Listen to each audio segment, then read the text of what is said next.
Nah, tentunya pertanyaan tentang di mana Tuhan ini bukan pertanyaan baru ya. Banyak filsuf, banyak teolog sudah mencoba untuk menjelaskan keberadaan hakikat Tuhan gitu. Tuhan tuh ada di mana sih? Apa jawabannya? Mengapa kita tidak mengenalnya? Apa jawabannya?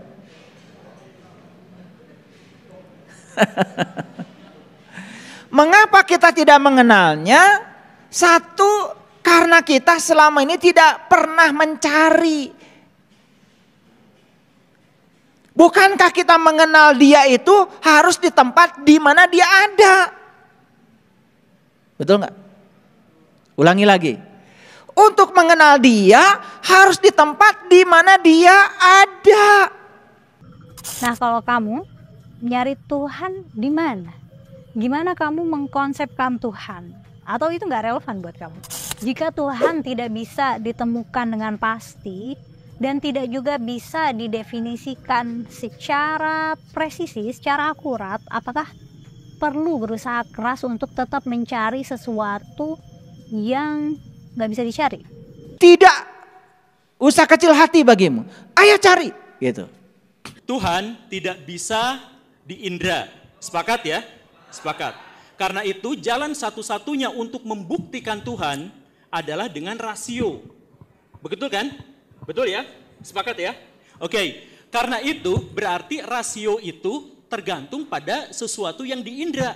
Jangankan para teolog, Nabi pun nggak tahu hakikat Allah itu. Dan itu tidak mengenai keagungan Nabi loh ya.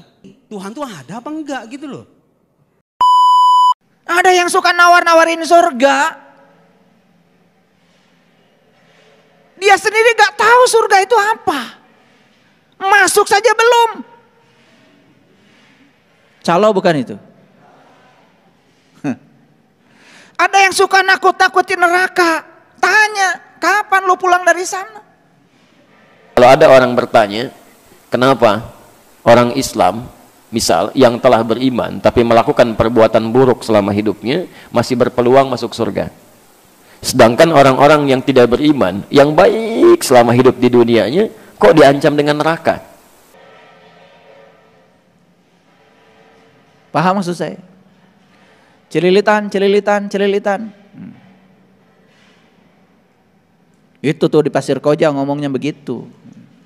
Apakah dia tahu celilitan? Cantang tuh. Betul nggak? Dan kita ini berada pada posisi tidak bisa membedakan mana yang ngomong benar, mana yang calo.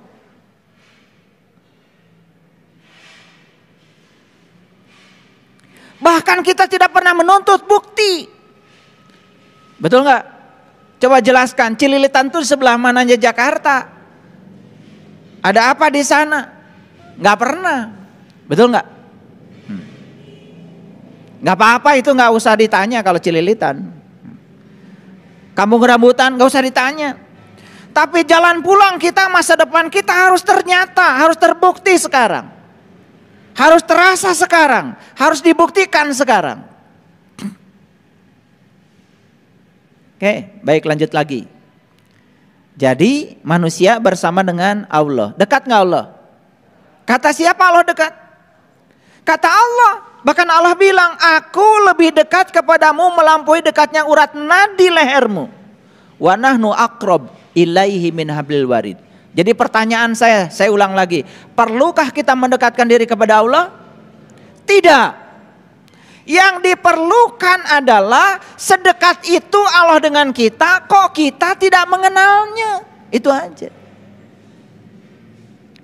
Lalu pertanyaan berikutnya, mengapa kita tidak mengenalnya? Apa jawabannya? Mengapa kita tidak mengenalnya? Apa jawabannya?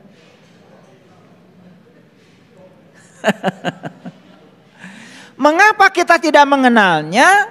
Satu, karena kita selama ini tidak pernah mencari. Bukankah kita mengenal dia itu harus di tempat di mana dia ada? Betul nggak?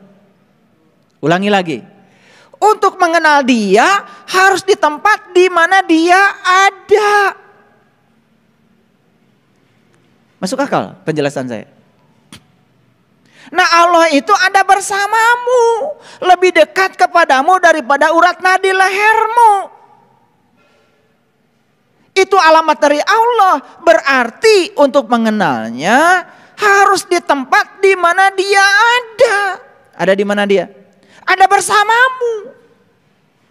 Kalau begitu pertanyaan selanjutnya, Padang Arafah tadi tempat luas, tempat terang untuk mengenal Allah di luar apa di dalam? Terjawab sekarang? Terjawab, berarti di dalam dirimu. Oleh karena itu mencarinya tidak usah keluar dari dirimu sendiri. Berarti kamu harus melakukan perjalanan ke dalam dirimu sendiri. Itu sebabnya jangan heran kalau secara syariat puncaknya haji adalah Arafah. Ngapain di Arafah? Di Arafah tuh wukuf. Apa artinya wukuf? Wukuf itu adalah istirahat, berdiam diri. Diamnya apa? Itu pertanyaannya. Diamnya apa? Diamnya tubuh? Diamnya tubuh. Kalau pikiran kita masih jadi pengendali, kita belum istirahat. Karena sumber utama penderitaan manusia itu adalah pikiran. Pertanyaan saya sekarang, pintar apa tidak? Kalian bisa menjawab. Lihat semuanya ke sini, lihat semuanya ke sini. Saya punya pikiran enggak? Punya. Pikiran itu softwarenya otak. Otak itu hardwarenya. Pikiran itu adalah softwarenya. Program aplikasi yang diinstal ke dalam otak. Itu namanya pikiran. Nah, pikiran ini bekerja atas dasar apa? Karena pikiran ini punya pintu. Namanya pintu pikiran. Bisa lihat gak pintu pikiran di sini? Piraku segitu jelas. Bisa lihat gak pintu pikiran saya? Ya Allah. Pikiran itu bekerja kalau ada informasi. Pikiran itu bekerja kalau ada stimulus. Pikiran itu bekerja kalau ada masukan pada pikiran. Kalau gitu pintu pikiran kelihatan gak oleh kalian di sini? Kelihatan. Mana pintu pikiran? 2 mata, 2 telinga, 2 lubang hidung, 1 lubang mulut. Itulah pintu pikiran. Karena apa? Semua yang lewat 5, semua yang lewat 7 lubang ini, itulah yang mempengaruhi pikiran kita. Nah, oleh karena itu, wukuf itu sebetulnya mendiamkan pikiran. Gimana caranya supaya pikiran itu diam? Berarti semua saluran-saluran yang akan mempengaruhi pikiran disuruh istirahat. Gitu aja kok.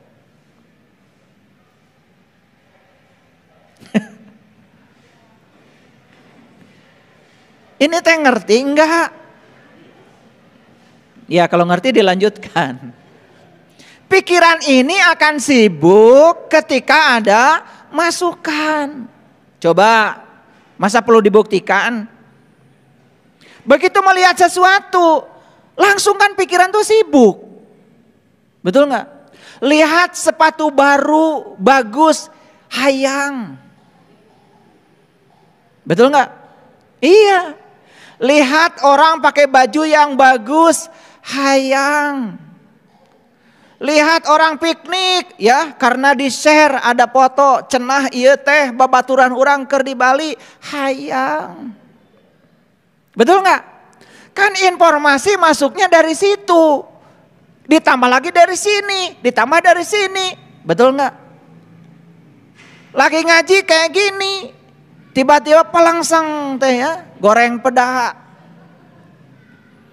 goreng jengkol, betul nggak? Sudah kebayang yang lain-lainnya, ya. Di situ ada nasi timbal, di situ ada sambal tarasi, betul nggak?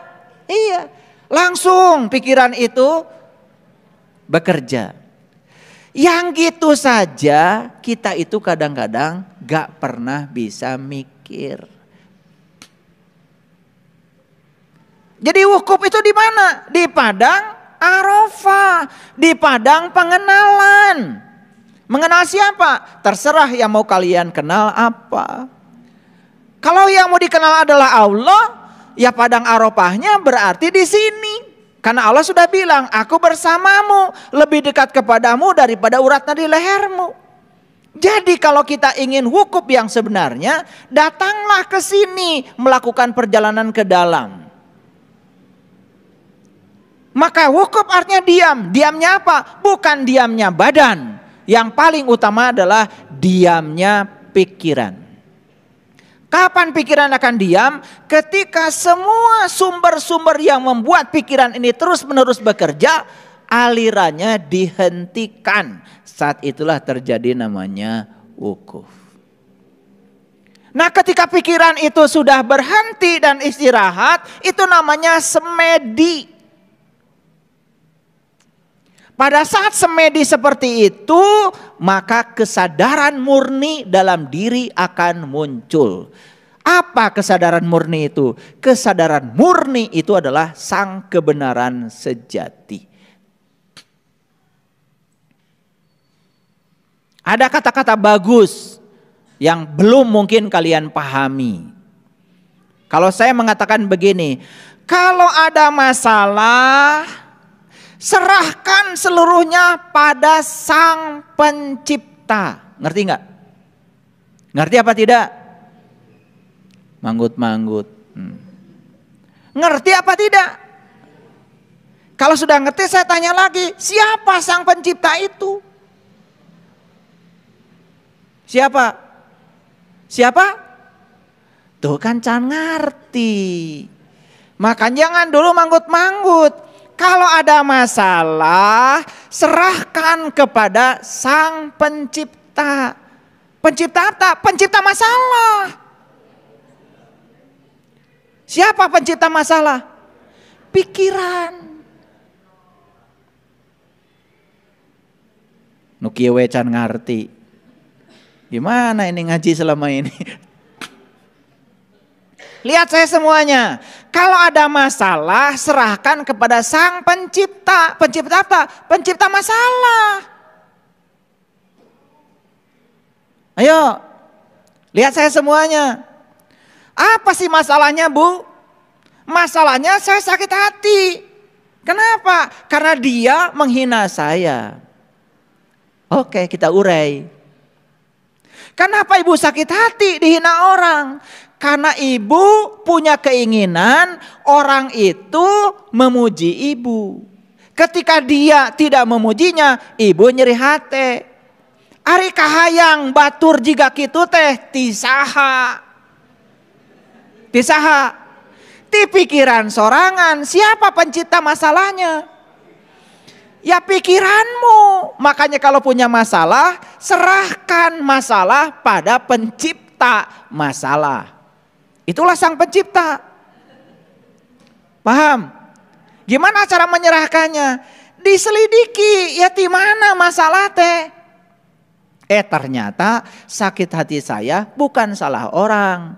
Tapi saya menginginkan orang memuji saya. Ketika orang tidak melakukan itu, maka saya sakit hati. Jadi sumber masalahnya bukan orang. Sumber masalahnya adalah pikiranmu. Pikiranmu lah yang telah menciptakan masalah. Begitu dikembalikan ke situ, bebas. Geuning nu salah teh, uing. Beres gak masalah? Ini ngaji hanya untuk orang cerdas. Sekali lagi, ini bukan untuk orang pintar. Karena orang pintar mah bisa dibobodo kene sama orang licik.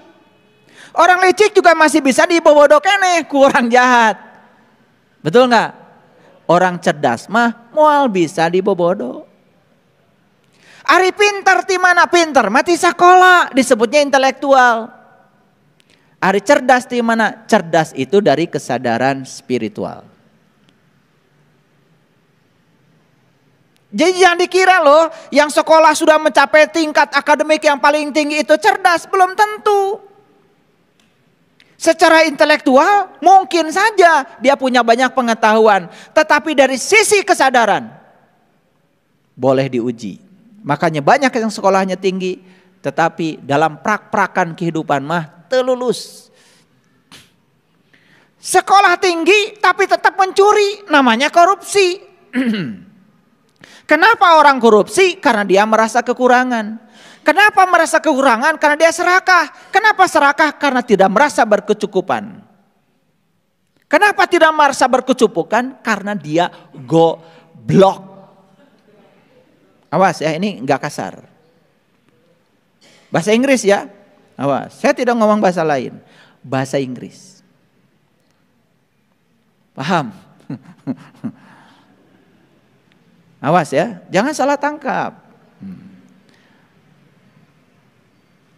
Jadi kalau ada orang yang dengan ceramah saya sakit hati, ya jelas dia goblok. Bahasa Inggris lagi. Kalau yang dinamis, go public, go internasional, go terbuka, nggak akan sakit hati.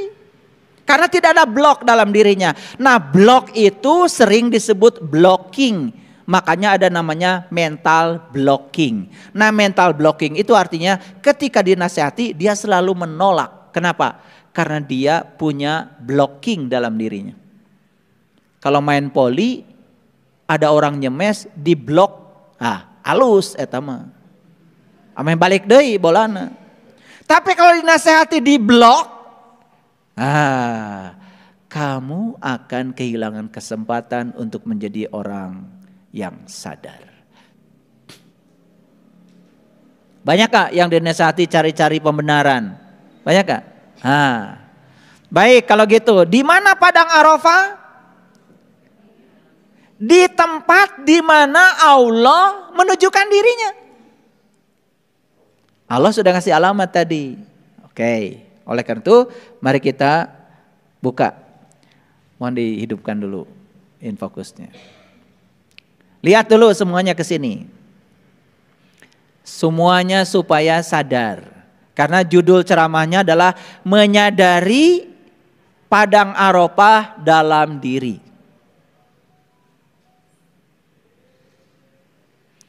Sama sekali saya tidak bicara padang Arafah yang di luar diri. Bukan urusan saya. Oke?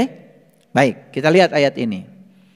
Semuanya lihat Quran surat Al-Baqarah ayat 198. Mungkin para sahabat pernah dengar saya menjelaskan ayat ini. Tetapi di situasi yang berbeda.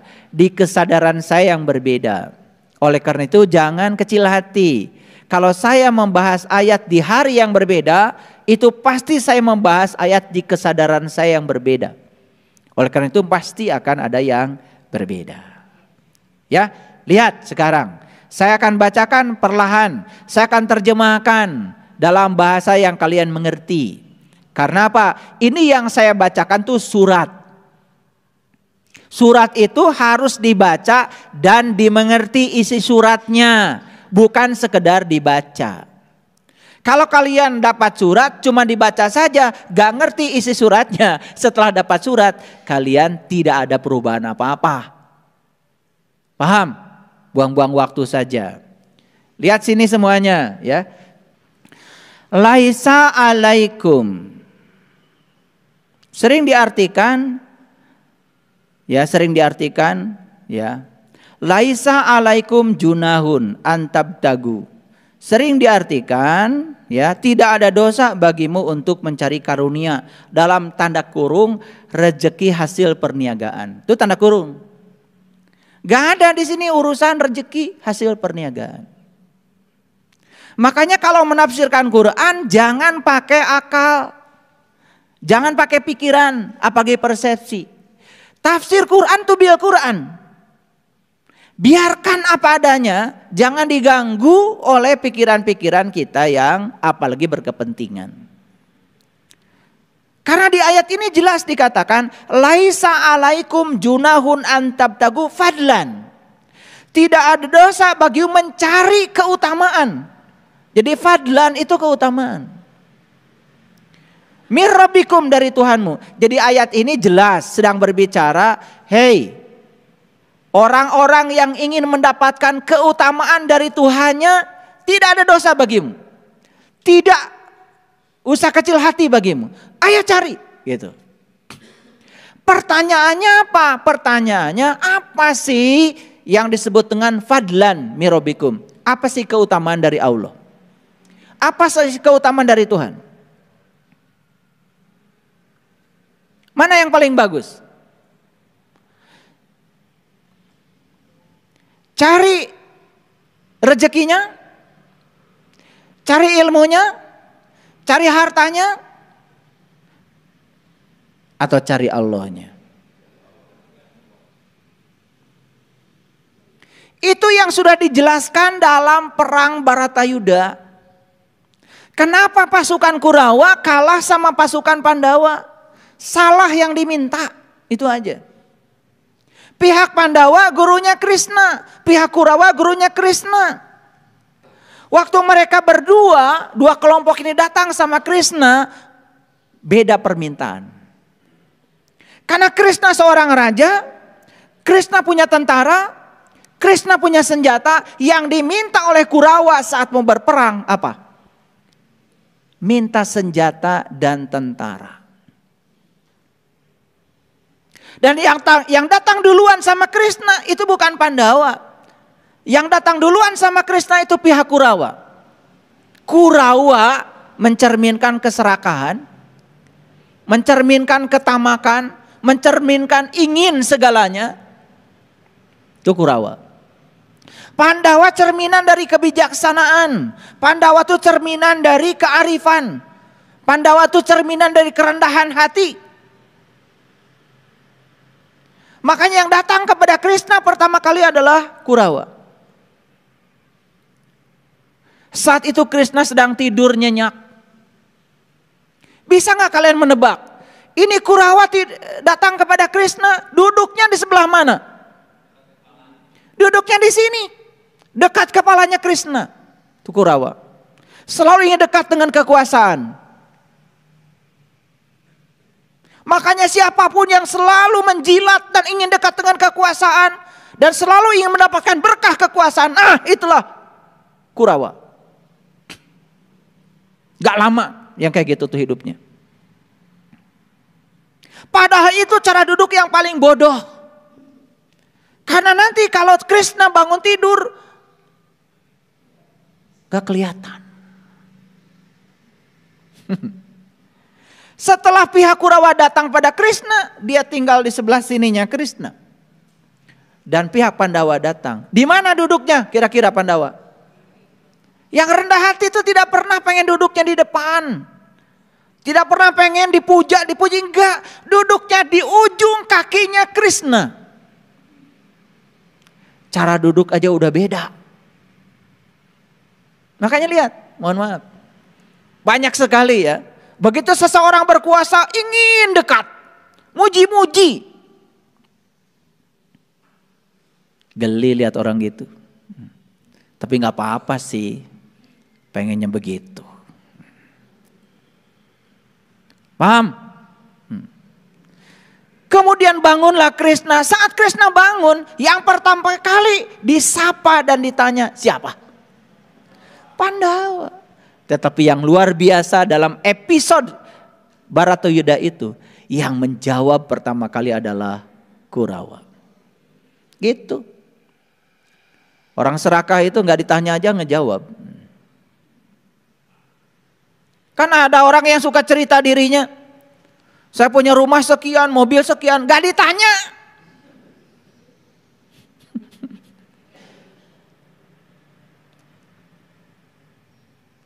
Makanya tidak perlu menjelaskan. Karena apa? Karena orang yang mencintaimu tidak perlu penjelasanmu. Dan orang-orang yang membencimu tidak percaya padamu. Makanya hidup itu jangan terlalu banyak menjelaskan. Kalau menjelaskan sama orang yang dicintai nggak penting. Karena tanpa penjelasan tetap aja mereka mencintai kita. Kalau kita menjelaskan pada orang yang membenci kita juga nggak penting. Karena yang membenci kita tetap nggak percaya sama kita. Jadi buat apa menjelaskan? Jadi bagusnya kan pengajiannya juga ditutup aja. Biar tidak ada penjelasan. Betul nggak? Gimana kalau kita akhiri aja sampai di sini?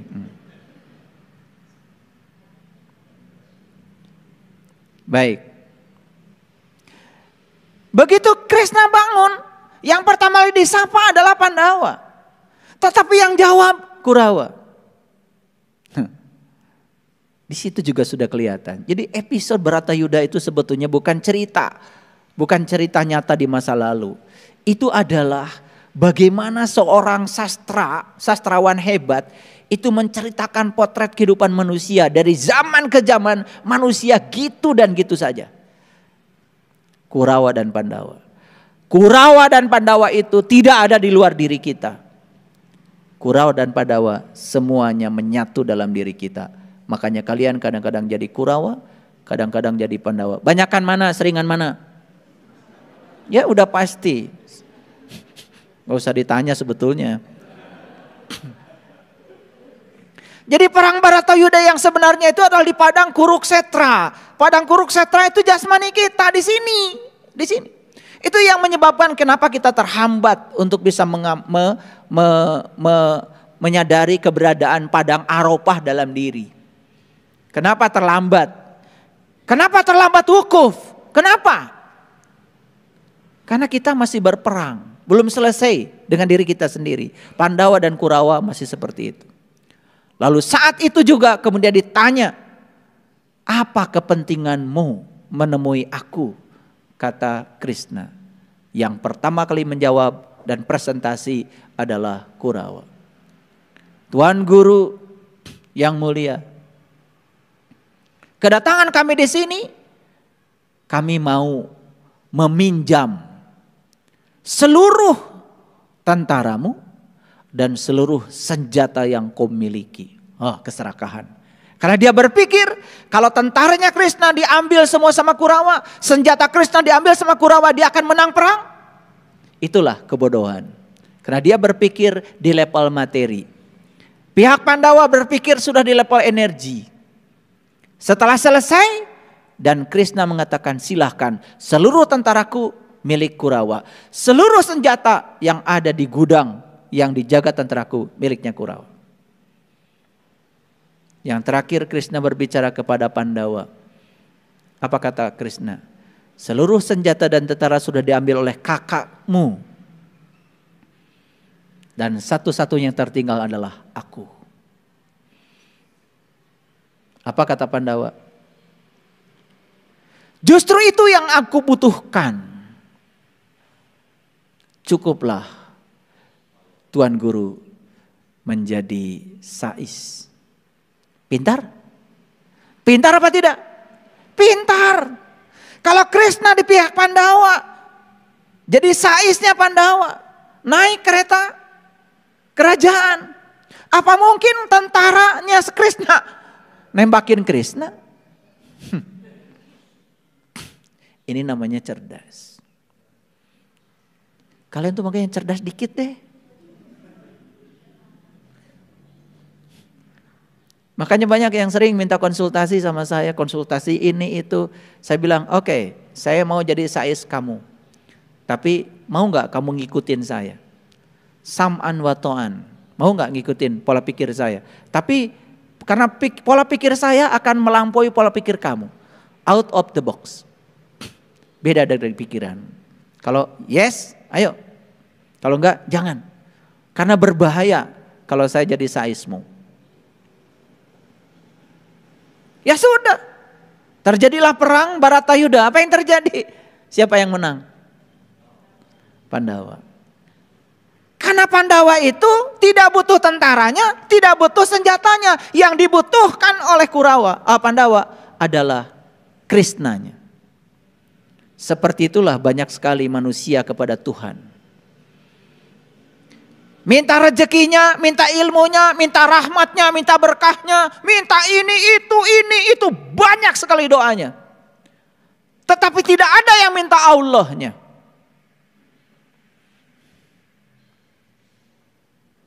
Padahal kalau minta Allahnya, semua yang dimilikinya ada padanya. Itulah doanya para rasul, para nabi. Hasbi Allah, hasbi Allah, hasbi Allah. Cukuplah Allah bagiku, cukuplah Allah bagiku.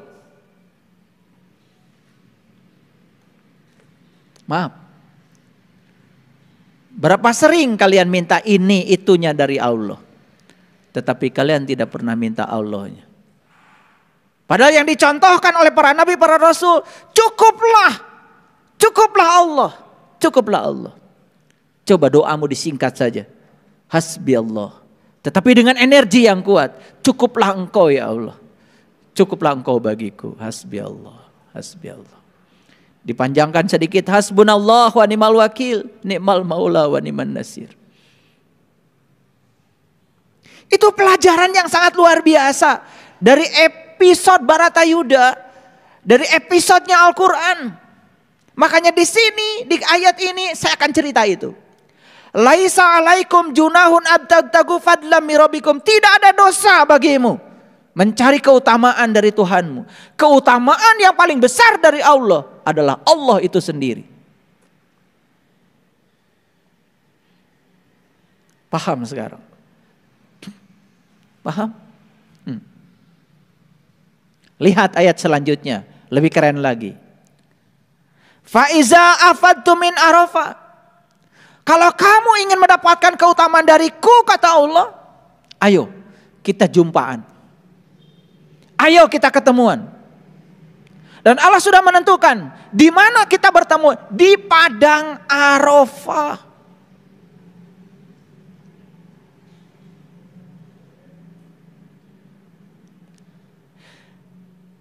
Di padang pengenalan.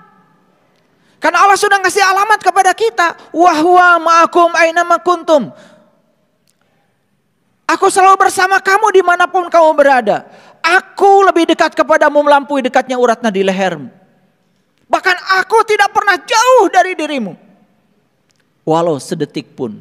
Perasaan keterpisahanmu dengan aku itu semata-mata karena kamu telah berkhianat pada kemuliaanmu sendiri. Inilah yang perlu dibicarakan. Kenapa saya perlu bicara ini? Karena banyak manusia yang tidak sadar kalau sesungguhnya dia sudah diberikan kemuliaan oleh Allah. Kemuliaan tertinggi manusia adalah nilai kemanusiaannya. Apa? Kemuliaan tertinggi manusia adalah nilai kemanusiaannya. Itulah yang membuat manusia menjadi mulia. Tetapi banyak manusia yang kehilangan nilai kemanusiaannya. Itu yang membuat manusia menjadi tidak mulia lagi. Siapa yang berkhianat? Dia berkhianat pada dirinya sendiri. Karena manusia sudah keluar dari pagarnya sendiri.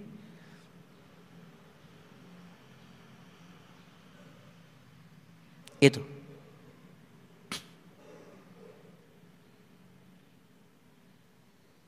Jadi kenapa di semesta ini terjadi bencana? Dari mana bencana? Awas. Bencana datang dari alam. Dan kenapa alam memberikan bencana? Bukan dari Allah. Dari alam semesta. Karena manusia sudah mulai kehilangan kemanusiaannya. Lalu manusia mulai tidak bersahabat dengan alam. Ya, sobatku yang terkasih dalam Tuhan Yesus, kita semua telah menyimak apa yang disampaikan oleh Mbak Kumaila yang seringkali dalam videonya menanyakan tentang hakikat dan keberadaan Tuhan. Kalau saya secara pribadi memang bagaimana mungkin sesuatu hal bisa diimani secara mendalam kalau kita belum merasakan kehadiran Tuhan di dalam kehidupan kita. Begitu juga Guru Gembul dan juga Syaiful Karim yang menanyakan juga keberadaan Tuhan mereka di mana. Lalu Marilah kita semua tetap mencari kebenaran Tuhan, dan semoga teman-teman kita ini boleh menemukan keberadaan Tuhan yang sesungguhnya. Demikian saudara, Tuhan Yesus memberkati dan shalom untuk kita semua.